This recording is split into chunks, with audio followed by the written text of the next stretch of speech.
Hello Internet, welcome back to the channel. I am Gina, otherwise known as Ginger Dash, and I am wandering around in a different area today.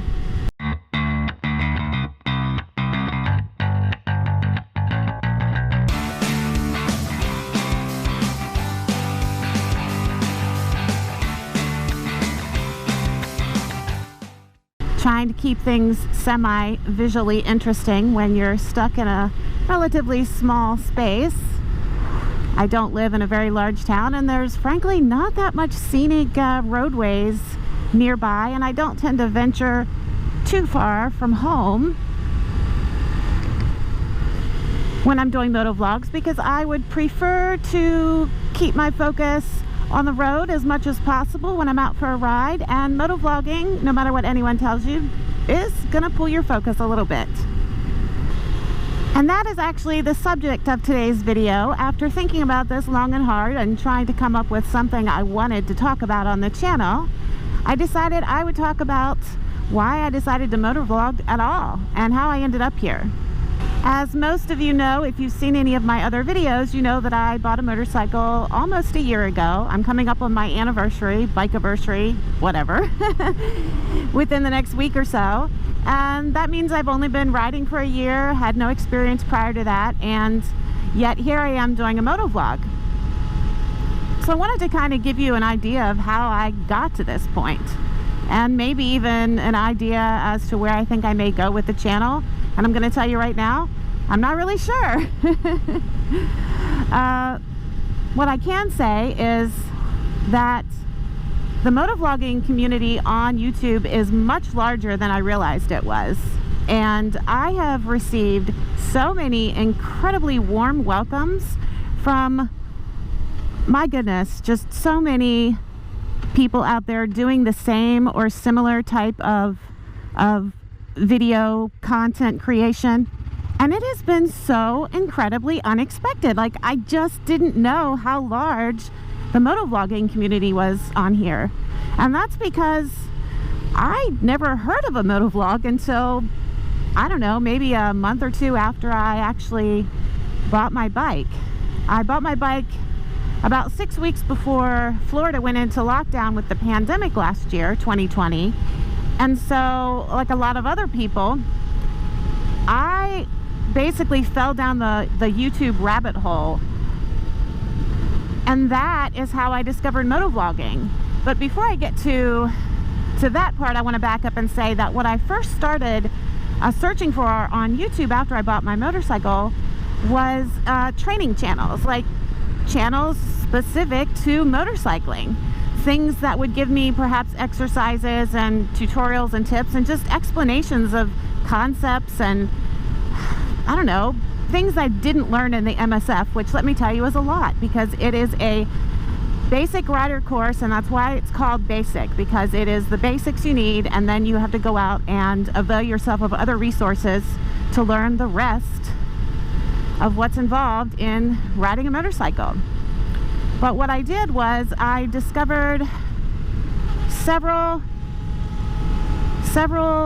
different channels that had some really great tutorial content targeted towards motorcyclists. The first one I found was MotoJitsu, and if you've never been there and you are looking for some incredibly thorough and well-researched and well-presented tutorials, tips, and even some hard facts, which honestly are necessary, then I suggest you go check out his channel. That was the first one I found. Following that, I believe it was MC Rider, and somewhere along the way, YouTube suggested this motovlog channel. And right now, I can't say I recall which channel it was, that first one that I saw. But once I realized there was a thing called motovlogging, I was like, man, this is like so cool. And even though I discovered after watching different channels for a while that it had also been around for a while, until I started this channel and until so many people who are already on here doing this came over, visited me, dropped comments, liked, suggested me to other people who also watch their content, I had no idea there were so many people out there doing this. But back to why I decided to do it. When I bought this motorcycle, it was a way of pushing my boundaries, doing something that I had always considered doing, but maybe not seriously. And so once I had the motorcycle, then it came down to, well, what else do I want to do? And motovlogging definitely wasn't something that had ever been on my radar, but more than anything, I found that 2020, that entire year, gave me an opportunity to expand my horizons in a way I hadn't done in a long time. I simply wanted to push past the self-imposed boundaries that I'd put on myself, and sometimes that means doing things that you might otherwise find a little bit scary. And scary to me is putting myself out there, and by myself I mean me as a person. If you've watched at least the very first video on this channel, I do mention that I have done theater most of my life. But there's a vast difference between being given a script, memorizing it, and having the opportunity to become and portray someone else on stage, and instead doing something like this where it's you that's on display. It's you that people will evaluate, not the script. It's you that will receive, I guess, acceptance or not. And so yes, that is something that I thought about, and it took me, I'm going to say, a solid 6 months talking myself into truly committing to doing this, and then another 4 months or so before I really did it. As I already mentioned, I have watched a lot of other motovlog channels, or I thought I had, until I realized the community was larger than I expected. But I watched a lot of other motovloggers, and they all have such very unique perspectives. Their channels are all different. Not everyone sits on the back of a motorcycle for every single episode, and if you're watching this, if you flip back to my previous episode, you'll see that I did something a little bit different. And while it didn't turn out quite the way I had planned, it was me stepping outside of my comfort zone, meaning I took off the helmet and did, a short intro. And I just don't love being on video. There it is.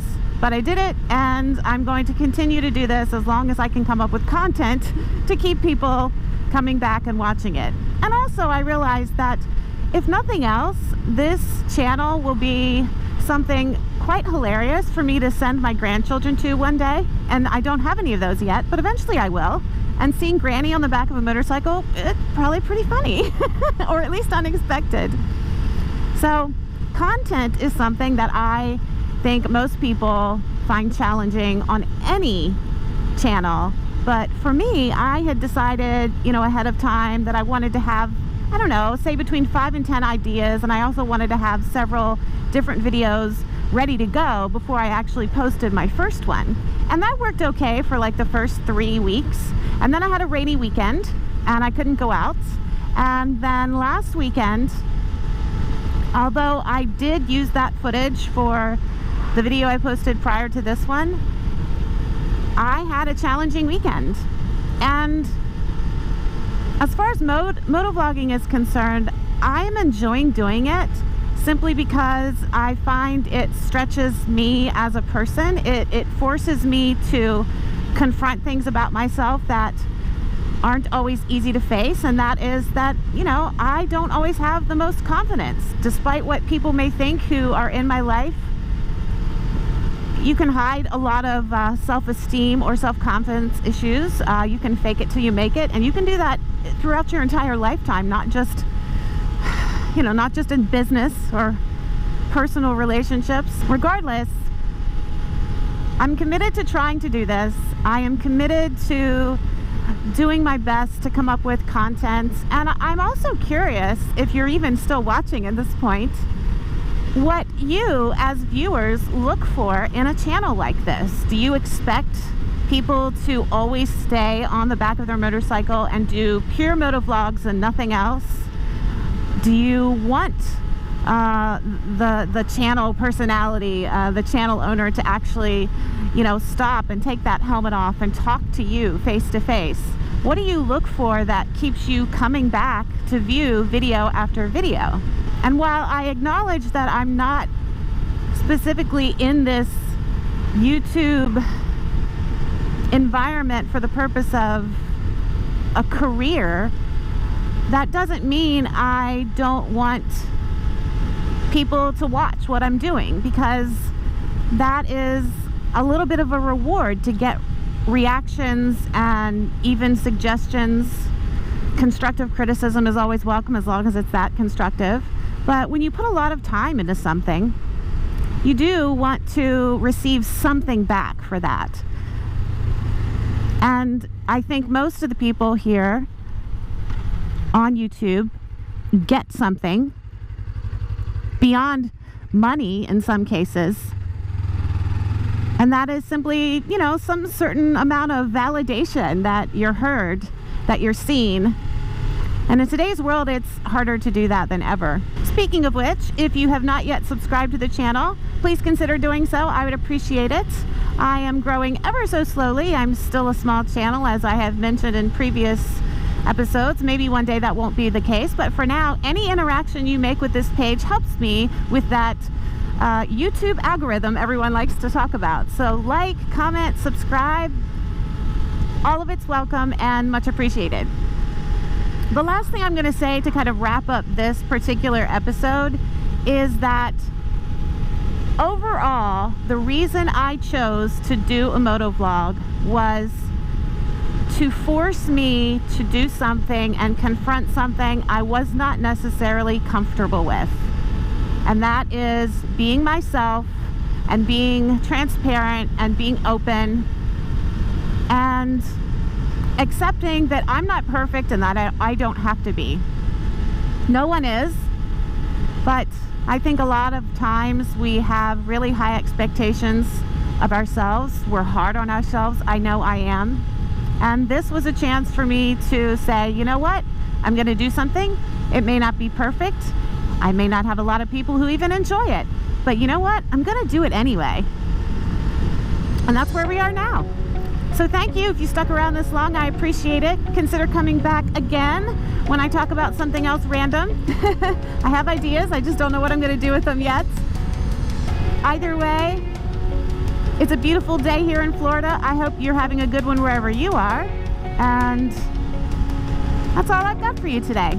Thanks for joining me.